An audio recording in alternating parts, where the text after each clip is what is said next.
Well, hello. I've got a first line for us today.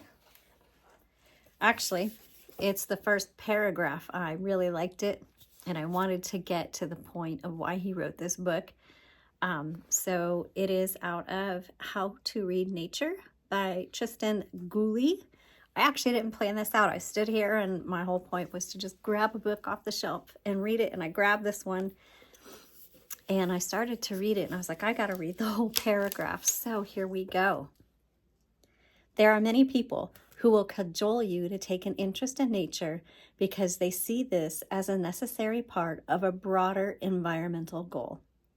I am not one of them, and this book is not part of that benevolent drumbeat.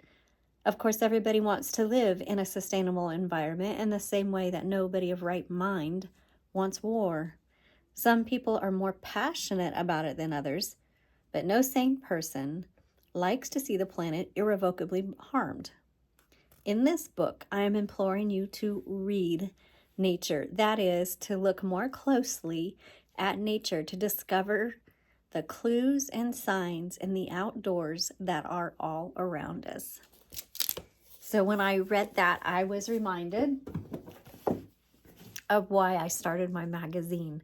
I mentioned this in past vlogs, videos, that my very first issue was called For the Beauty of the Earth. I should have had a copy here to show you. I'm looking around to see if I have one handy. It's on the other side of the room, so I'll wait. But, or I'll put a link below so you can go take a look at it. I've updated it, even though it was my very, very first magazine edition. I did keep the integrity of that because it was so special. But then I expanded it and I updated a few things, but a lot of things I kept the same. But it was such a special edition because it was it was the beginning of a big journey for me. And it started with God bringing my attention to nature in a way that I hadn't had before. And just realizing that there was so much to learn from being in nature. And at that same time, I had just moved here from Colorado, and Colorado's beautiful. We were in Colorado Springs. We had a condo that was literally on the foot of Pikes Peak.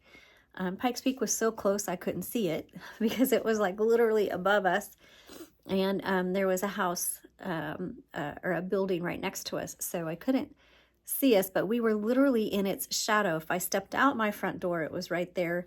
Out my back window, Cheyenne Mountain and Broadmoor was right there. We would go kayaking on the Catamount Lakes on Pikes Peak. Before it's changed now, we used to, my son, actually his very first job was at the Summit House, the old Summit House. They have a new one now. I haven't seen it yet. And so we spent actually a lot of time on Pikes Peak. We didn't always go to the top, but you know, when you're locals, you could just pay $5 and, you know, spend the morning on the trails and at the lakes there on the peak. And then I used to live in Woodland Park, which is on the side of the peak. And then I also lived in Divide, which is way up high, about 9,000 feet. And it's on the back side of Pikes Peak. So Pikes Peak has been a part of my life and nature my entire life. I'm born in Wyoming, raised in Colorado. Our family has owned property, on that back side of Pikes Peak since 1982. It since has been sold, but I have been going to that property on the back side of Pikes Peak since I was a young girl, and then lived there, and then raised my son up there, and then moved down to the Springs, and now I'm out here in Missouri. But it wasn't until we got to Missouri and we have our little lake house here that I really started walking around, and I started slowing down. My son, the year I started my magazine is the year my son started college. He was on a wait list, so he started college a little bit late. And And it was just this whole transition of into a new season in my life. And it really involved observing and learning to read nature, as this book suggests. I probably will sit down and read this week again. And what I have discovered, and Pale Lane, my magazine, has really been birthed out of that. I spend several times a day going out and just walking. We live in a fairly rural area, and we're in the woods. We actually live in Mark Twain National Forest. So we live literally in the middle of a forest. So I'm surrounded by a forest, which is completely new to me. And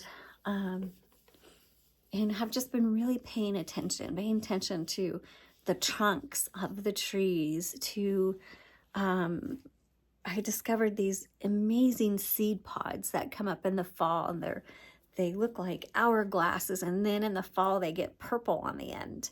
And I've been looking at leaves this fall. I've just really been obsessed with leaves and all the different shapes of leaves, and watching the chipmunks and the squirrels and the birds, and just paying attention to everything. And I feel like I'm learning a lot, and so then I transfer that into the things that I write about in the magazine.